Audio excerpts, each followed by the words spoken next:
Dan Heng got power crept to hell. These units used to be up in the 80s and stuff, but with so many exclusive 5-star units now, it's just become too much to handle. That's my biggest argument against Dan Heng, is that literally any other premium unit that you pull just will completely outclass him for me.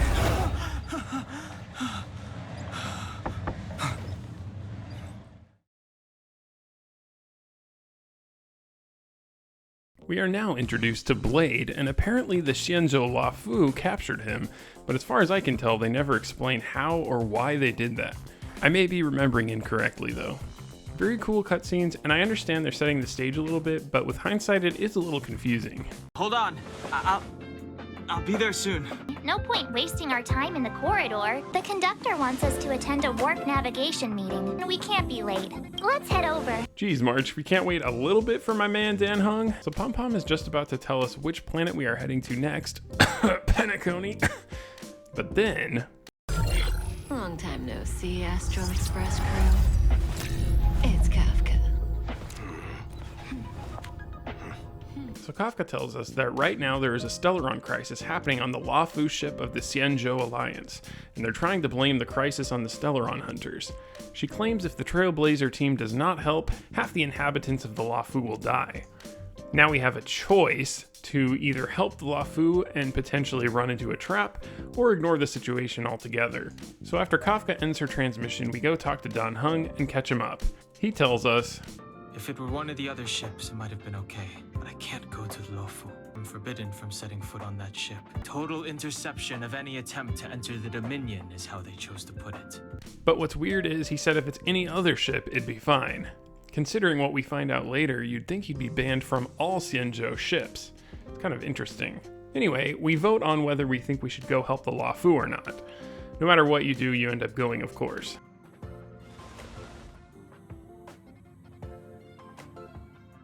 Three against two. Destination Xianzhou, here we come!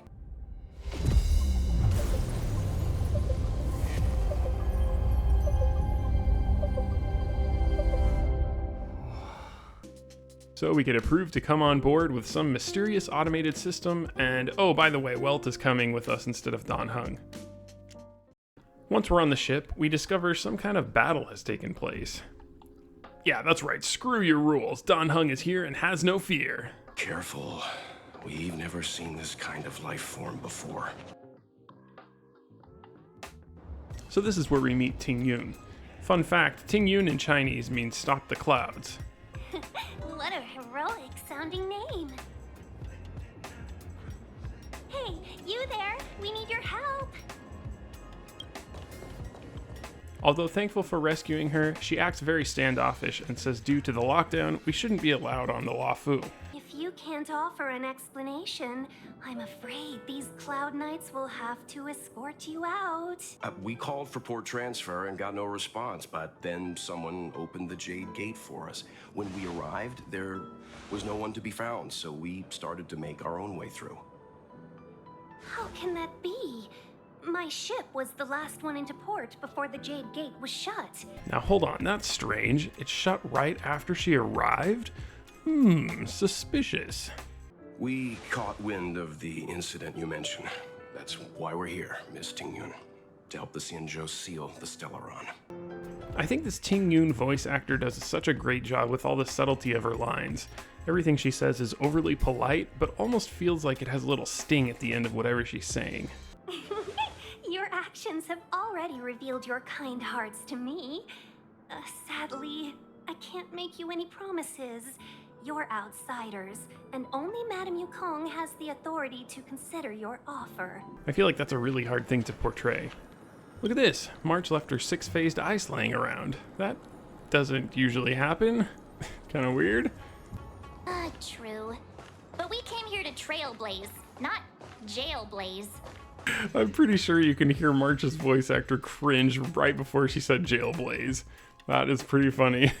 So we fight some monsters, move some crates, open some treasure chests, and before you know it, we've made it to the city where Tingyun introduces us to Yukong. Greetings, guests from the Astral Express. I thought I should at least meet you in person and politely decline your proposal. Alright, well that was quick. I guess no dialogue padding in this scene. So not only does she decline our help, saying the Loufu can take care of the situation themselves, but also that we cannot leave since our arrival was under such suspicious circumstances, especially since they are also trying to deal with the Stellaron hunters while all this is going on. At the height of the tension though, we are introduced to General Jing Yuan, who de-escalates everything. Jing Yuan might very well be the best character in the entire game in my opinion. I know I said Japard was one of my favorites, but as far as the character and writing of Jing Yuan, he's significantly more developed and has more depth. In any case, Jing Yuan asks us to basically be bait for the Stellaron hunters so that they can capture Kafka. And in return, he says the Xianzhou will be indebted to us and that the Loufu never fails to reward that which is given. We accept, and Tingyun reluctantly shows us around. Madame Yukong has asked me to look after you. Seems like we were destined to be in each other's company. Meanwhile, on the Astral Express, Dan Heng gets so restless and worried that he decides to go on the Loufu. The Express spends 7 standard days at each stop. Its passengers are allowed to do as they deem fit during that time. If there's something you've got to do it now. Better than regretting it further down the line. The only question I have about this is, what the heck is a standard day? Like, is that a day based on the planet the Express came from?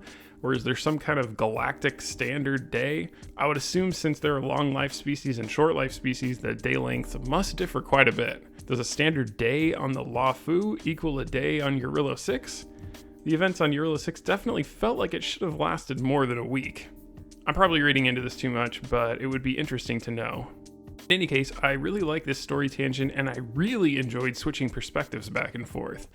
I hope they do this again in the future in the main story. While on the Loufu, Dan Heng teams up with Luoxia and Fu Xuan, which I wish I had more to say than just, it's fine. But this section is pretty much on rails and setting up for the finale. So back with the Trailblazer team, we're playing with a little doggy. She's not in a hurry, that's for sure. Playing hide and seek with us while Kafka's still at large? I don't know. We do finally catch up with Kafka, who won't be caught easily. She runs away, or should I say walks away. This place is too far for the diviner. See you up ahead.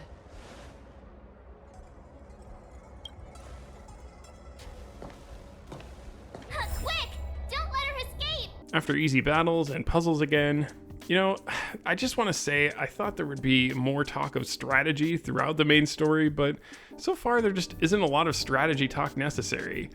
It's just like, if you complete the side quests in between each chapter and level your characters and light cones to max at every opportunity, you can pretty easily complete all of this.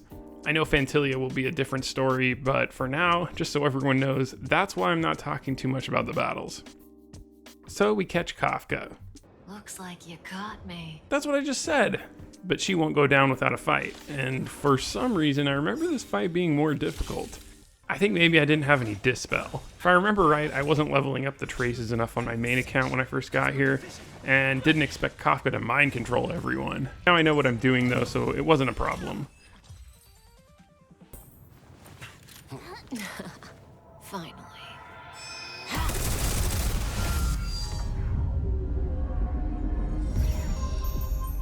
Rudimentary.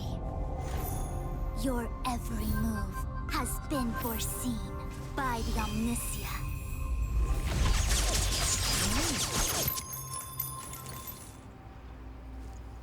Fu Xuan, Divination Commission. I'll be taking the criminal from here. So yeah, Fu Xuan appears and takes over the arrest from there, and Tingyun takes us to the Exalting Sanctum. Something that really irritates me about Fu Xuan is she acts very arrogant and like she knows everything and has amazing skills of divination, when in actuality the AI is quote unquote predicting the future, so it's not even her doing anything, and the AI isn't even right a lot of the time. She even says later that the Stellaron hunters can predict the future better than her, but I'm getting ahead of myself. But for the amount of emphasis they put on her divination skills, it just seems unimpressive and annoying to me. In any case, her character is unbelievably overpowered in this game. I mean, listen to this. Tingyun just said the star skiff was broken or something, and she won't be able to fly everyone directly to the Divination Commission. And here's Fu Xuan's brilliant response. I just performed some quick divination, and the hexagram is consistent with our current predicament. The star skiff cannot take us to the Divination Commission today. You don't say. Alas, without me in charge to handle the Stellaron crisis, I dare not even imagine the kind of mess the Commission must be in. Oh yeah, I'm sure they need Captain Obvious around to repeat everything. Okay, maybe I'm being a little too harsh now. I mean, she's not as bad as... Oh no. No, wait, I'm not ready. Not her. Bailu. We meet Bailu, and there's really nothing of importance to cover here. They really did not need this character. So then we catch up with Dan Heng some more. Oh, so that's why they put it there. March's six-faced ice. There was a fight here. And I guess Dan Heng and his gang fought a Mara-struck boss, then grabbed a Starskiff to Central Starskiff Haven. Meanwhile, the Trailblazer gang is interrogating Kafka and taking her thoughts by force.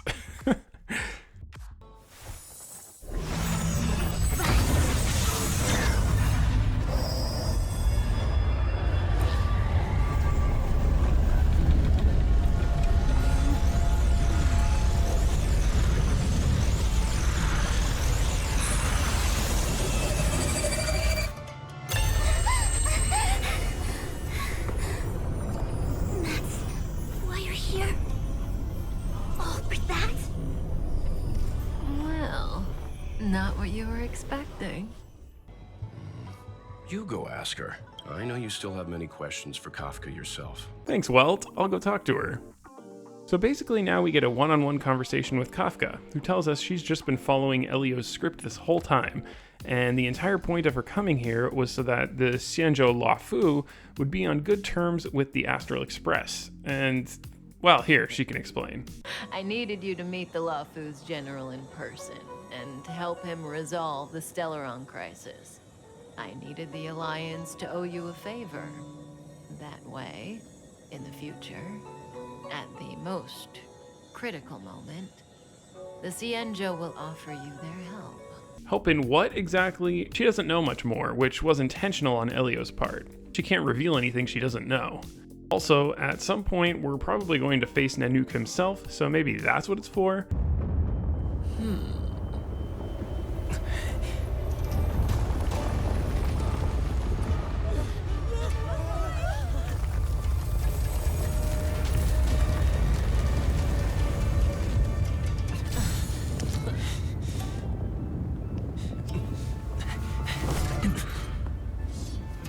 Let's go, Blady. 2 more places to visit.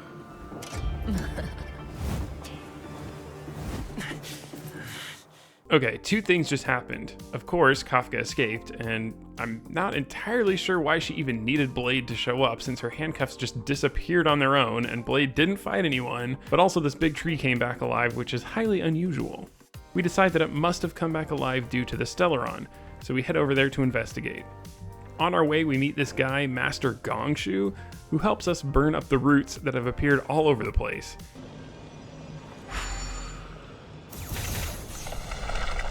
And let me just say, the voice actor for Master Gongshu does not take his job lightly. Seems like it worked. That tree demon must be writhing in pain.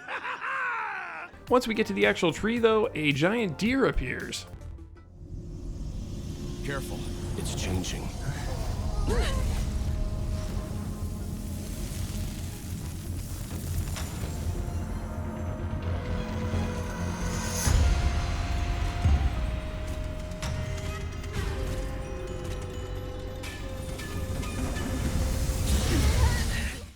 Unfortunately, no matter how much damage we do, it just heals itself.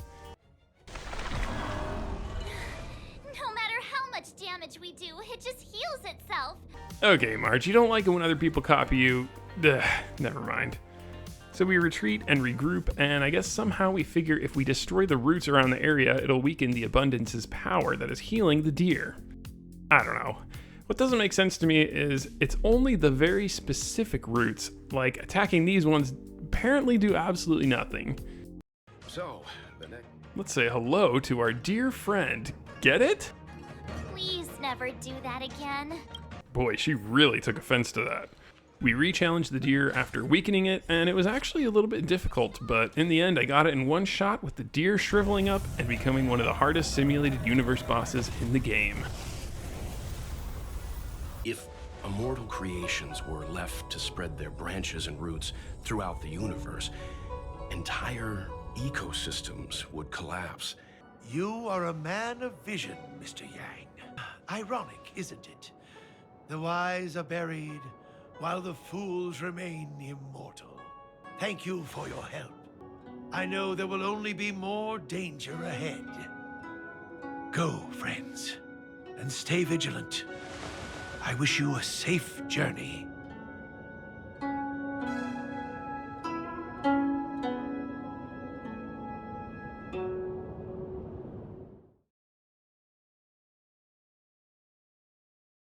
Boys, let me tell you, my chat is so damn happy right now, it's ridiculous. We just witnessed what was most likely, let me rephrase that, what was the greatest update patch of all time in gacha history.